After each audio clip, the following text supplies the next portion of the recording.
अजमेर में पहल जन सेवा संस्थान के संरक्षक विधायक अनिता पटेल की ओर से विलक्षण प्रतिभा विद्यार्थियों का सम्मान किया गया। अजमेर के जवाहर रंगमंच में आयोजित इस सम्मान समारोह के मुख्य वक्ता पुष्पेंद्र कुलश्रेष्ठ रहे, जिन्होंने विद्यार्थियों को शुभकामनाएं देते हुए राष्ट्र के प्रति समर्पित रहने की जानकारी दी और बताया कि अपने माता पिता से प्रेम करने के साथ ही राष्ट्र से भी प्रेम करना आवश्यक है। इस मौके पर उन्होंने 12वीं कक्षा की आरबीएसई और सीबीएसई के 90% और उससे अधिक अंक लाने वाले 415 बच्चों को सम्मानित किया। इस मौके पर अजमेर दक्षिण से विधायिका अनिता पटेल और पहल जन सेवा संस्थान के अध्यक्ष नितेश आत्रे भी मौजूद रहे। साथ ही प्रबुद्ध वक्ता और राष्ट्र प्रेमी पुष्पेंद्र कुलश्रेष्ठ ने भारत के इतिहास का गौरव और वीर जवानों की कथा भी सबको याद दिलाई और बताया कि भारत का इतिहास कितना गौरवशाली है।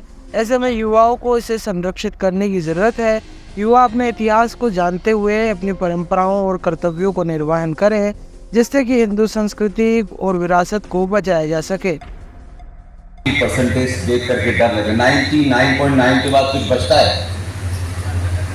इसलिए आप सब लोग और आपके परिवार के लोग, आपके माता पिता भाग्यशाली हैं कि उनको ये दिन देखने का मौका मिला। और जब दादाजी मंच पे आए तो लगा कि उन्होंने सोचा नहीं होगा कि उनके परिवार में सबसे छोटे बच्चे के लिए दादाजी आएंगे।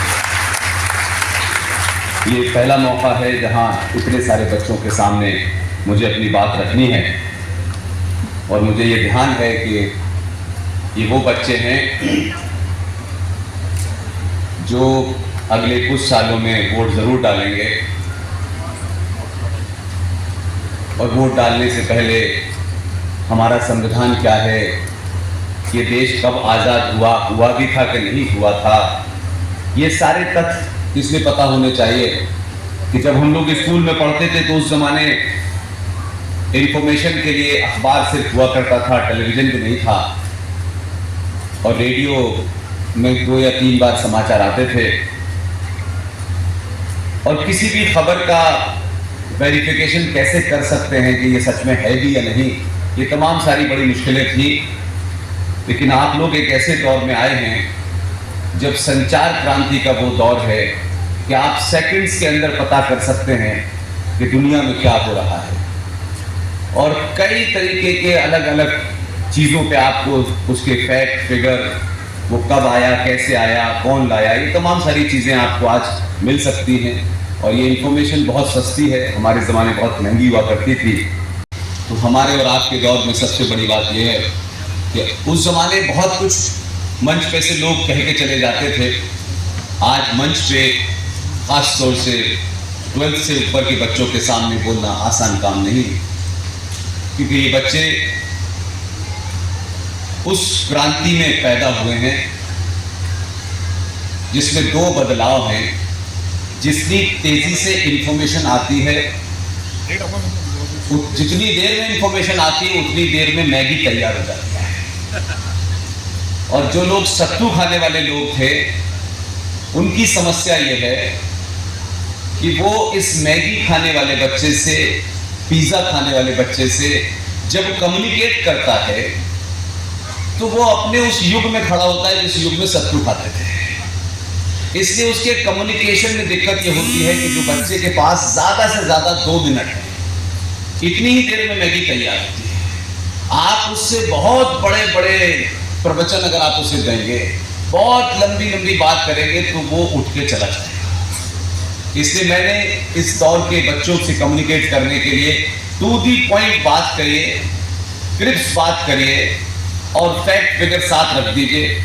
मैं ये मानता हूँ कि इस 2 साल पुरानी सभ्यता के बारे में भी बोलता है और इन बच्चों से कम्युनिकेट करने के लिए उसको पता है कि पबजी क्या होता है। इसलिए अगर कम्युनिकेशन स्ट्रांग होगा तो आज जो सबसे बड़ा सपोर्टर है इस प्रधानमंत्री का, वो यही जनरेशन है। इसलिए बड़े बड़े जो लोग हो गए हैं, जिनके कई सारे एजेंडे हैं, वो कई सवाल पूछते हैं, ये ज़्यादा सवाल नहीं पूछते हैं। इसलिए इनसे कम्युनिकेट करते वक्त हम ये ध्यान रखें कि हम बहुत सारी बातें जो इन बच्चों को 2-3 साल के बाद फेस करनी। सिखों को, बौद्धों को, जैनों को, सबको माइनॉरिटी घोषित कर दिया। अब इस माइनॉरिटी की कोई परिभाषा तय होनी चाहिए थी कि भाई अगर कोई 15% है, कोई 10% है, कोई 20% है, उसकी कोई कट लाइन बनानी चाहिए थी, वही माइनॉरिटी कहलाएगा। और अगर भारत के पास इसका कोई साधन नहीं था तो यूएन का जो चार्टर है, उस चार्टर का 24 चार्टर ये कहता है कि जो भी टोटल पॉपुलेशन का 1.5 होगा वही माइनॉरिटी कहलाएगा। लेकिन भारत में बौद्ध, पारसी, सिख, जैन और ईसाई, इन सब की जनसंख्या मिलाकर के टोटल जनसंख्या का 6% होता है। और पारसियों की तो टोटल संख्या इस देश में 42,000 है। तो 42,000 वाला भी अल्पसंख्यक है और 22 करोड़ वाला भी अल्पसंख्यक है। ये कौन सी परिभाषा है? सब लोग अकेले थकेले पड़ गए थे, स्कूल्स बंद हो गए थे और बच्चों को ऑनलाइन पढ़ाई कराने के लिए मजबूर होना पड़ा। कोविड जाने के बाद बच्चों को लगा कि अब स्कूल जाना है, स्कूल में जाकर के पढ़ना है और वही किताबें, वही टीचर्स, वही होमवर्क। तो 2022 का जो रिजल्ट आया उसमें बहुत सारे बच्चे बहुत खुश थे, क्योंकि उसमें बहुत सारे बच्चों को ऑनलाइन ही एग्जाम देना पड़ा था। कोविड के बाद की जो परीक्षा थी बहुत आसान थी और सब लोगों ने बहुत अच्छे से नंबर स्कोर किया। जब 2022 में रिजल्ट आया तो पहल जन सेवा संस्थान के सभी लोगों ने विचार किया कि क्यों ना हमारे शहर की वो प्रतिभाएं जो आज जो आयोजन हुआ है, बहुत शानदार, बहुत जानदार आयोजन हुआ है। इस शानदार और जानदार आयोजन में के लिए मैं सभी कार्यकर्ताओं को बहुत बहुत धन्यवाद देती हूँ, बधाई देती हूँ कि उन्होंने इतने खूबसूरत तरीके से जितने भी बच्चे हमारे 424 बच्चे थे, उन 424 बच्चों को यहाँ सम्मानित किया। कुलशेष जी द्वारा बहुत अच्छे से स्पीच की गई और आज बहुत ही सफलतम ये कार्यक्रम हुआ है। 424 बच्चों को सम्मानित किया। अजमेर शहर की 90% से अधिक अंक प्राप्त करने वाले छात्र छात्राओं, मेरिटोरियस छात्र छात्राओं को सम्मानित करने का ये कार्यक्रम पहल जन सेवा संस्थान द्वारा हर वर्ष किया जाता है। और इस वर्ष का विशेष आकर्षण ये रहा कि हमारे द्वारा छात्र छात्राओं को मोटिवेशन, उनके पेरेंट्स को मोटिवेशन और उनको आगे के फ्यूचर की सक्सेस के लिए मुख्य वक्ता के रूप में और चीफ गेस्ट के रूप में पुष्पेंद्र जी कुलश्रेष्ठ, जो कि पूरे देश में राष्ट्रवाद की एक जोत जला रहे हैं, उनको बुलाया है। और उनका क्रेज़ पूरे अजमेर में इतना है कि हमारा पूरा जवान रंगमंच भर चुका है।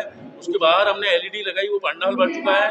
मेन रोड पे एलईडी लगाई, वह भी भर चुका है। और लोगों में बहुत क्रेज़ है उनके कार्यक्रम को लेकर।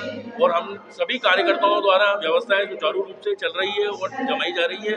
और लगभग 450 छात्र छात्राओं को सम्मानित किया जा रहा है, उनके पेरेंट्स हैं और हमारे अजमेर शहर के समाज बंधु, वरिष्ठगण, प्रबुद्धजन इस कार्यक्रम का आनंद ले रहे हैं।